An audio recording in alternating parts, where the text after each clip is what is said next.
सोचिए, देश में अभी लोकसभा और विधानसभा के चुनाव एक साथ करवा दिए जाएं तो महागठबंधन के नेताओं का क्या होगा? खत्म, टाटा, गुड बाय, गया।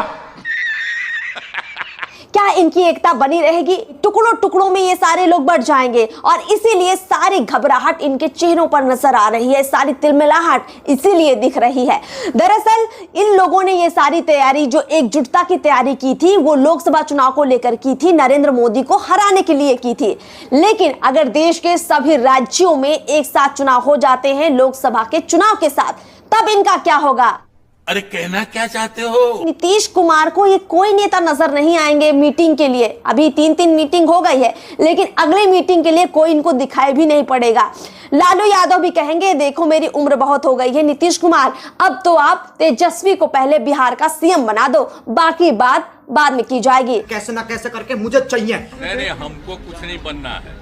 और राहुल गांधी भी एक ऐसी किसी और भारत जोड़ो यात्रा पर निकल पड़ेंगे और विपक्ष के जो और तमाम नेता हैं, चाहे वो केजरीवाल हो या ममता बनर्जी हो या मल्लिकार्जुन खड़गे जैसे कांग्रेस के राष्ट्रीय अध्यक्ष हो, ये जुट जाएंगे उस रणनीति में कि अपने राज्य में कैसे अपनी सरकार बनानी है, कैसे बचानी है। पूरा विपक्ष अगर ये कह रहा है कि नरेंद्र मोदी महागठबंधन से डर गए हैं, इसीलिए एक देश एक चुनाव की बात कर रहे हैं, तो ये बात बिल्कुल गलत है जी, बिल्कुल झूठी है।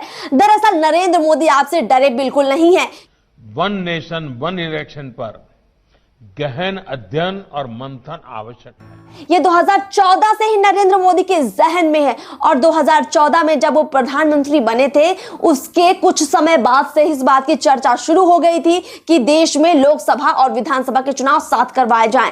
2019 में भी उन्होंने इसका जिक्र किया, 2020 में भी उन्होंने कहा था कि हम जल्द ही इस पर काम करेंगे। यानी कि जो लोग ये शिगुफा छोड़ रहे हैं कि नरेंद्र मोदी महागठबंधन से डर गए हैं और उनको हराने के लिए, अपनी सरकार बचाने के लिए ये तमाम जो है एक्शन ले रहे हैं, तो ये बात में कोई दम बिल्कुल नहीं है।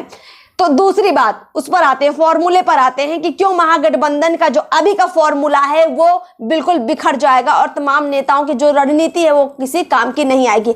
देखिए, देश में अभी राजस्थान में, मध्य प्रदेश में और छत्तीसगढ़ में, ये 3 ऐसे राज्य हैं जहां पर कांग्रेस बहुत मजबूत नजर आती है। राजस्थान में कांग्रेस की सरकार है, छत्तीसगढ़ में भी कांग्रेस की सरकार है, मध्य प्रदेश में भी कांग्रेस दूसरी बड़ी पार्टी बनी हुई है। और इन तीनों राज्यों के अगर समीकरण पर नजर डालें कि यहां पर अगर एक देश एक चुनाव लागू होता है तो कांग्रेस क्या बाकी दलों के साथ महागठबंधन लागू करेगी? क्या उनके साथ गठबंधन करेगी? यानी क्या राजस्थान में कांग्रेस बीजेपी को हराने के लिए आम आदमी पार्टी, ममता बनर्जी, इन सब के साथ गठजोड़ करना पसंद करेगी? अगर वह ऐसा करती है तो उसको फिर आम आदमी पार्टी को भी हिस्सेदारी देनी पड़ेगी राजस्थान में। अगर कांग्रेस की सरकार बनती है, ममता बनर्जी को भी हिस्सेदारी देनी पड़ेगी।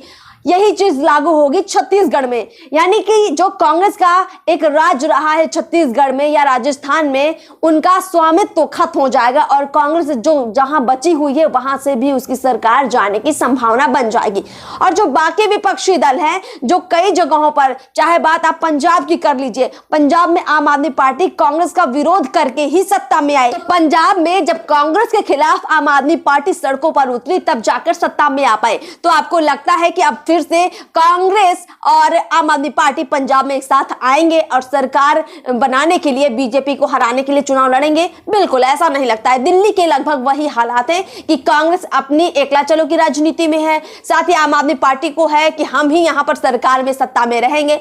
तो जो अलग अलग राज्य, चाहे बात आप कर लीजिए पंजाब की, हिमाचल की, दिल्ली की, राजस्थान की, छत्तीसगढ़ की, मध्य प्रदेश की, इन सभी राज्यों में समीकरण कांग्रेस के खिलाफ नजर आते हैं। यानी कांग्रेस अगर इन किसी और से गठबंधन करती है, किसी अन्य दल से गठबंधन करती है, तो कांग्रेस को नुकसान होगा और जो बाकी दल हैं उनको भी नुकसान होगा। यानी दिल्ली से अरविंद केजरीवाल को खतरा हो जाएगा उनकी सरकार जाने का, पंजाब से अरविंद केजरीवाल को खतरा हो जाएगा उनकी सरकार जाने का।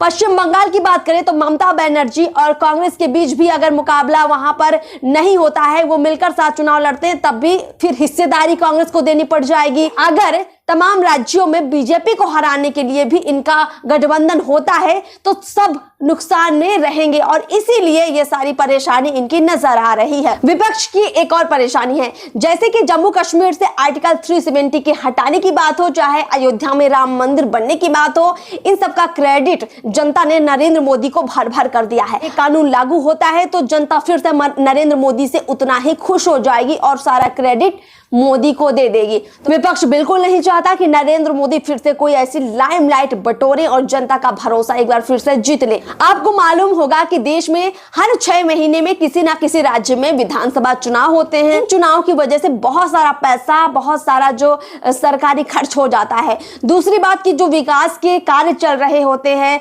जब आचार संहिता लगती है तो वो सारे काम ठप हो जाते हैं, रुक जाते हैं। इस मुद्दे पर आप क्या कुछ कहना चाहेंगे कमेंट बॉक्स में जरूर लिखिए। चैनल को सब्सक्राइब कीजिए, फेसबुक को फॉलो कीजिए। नमस्कार।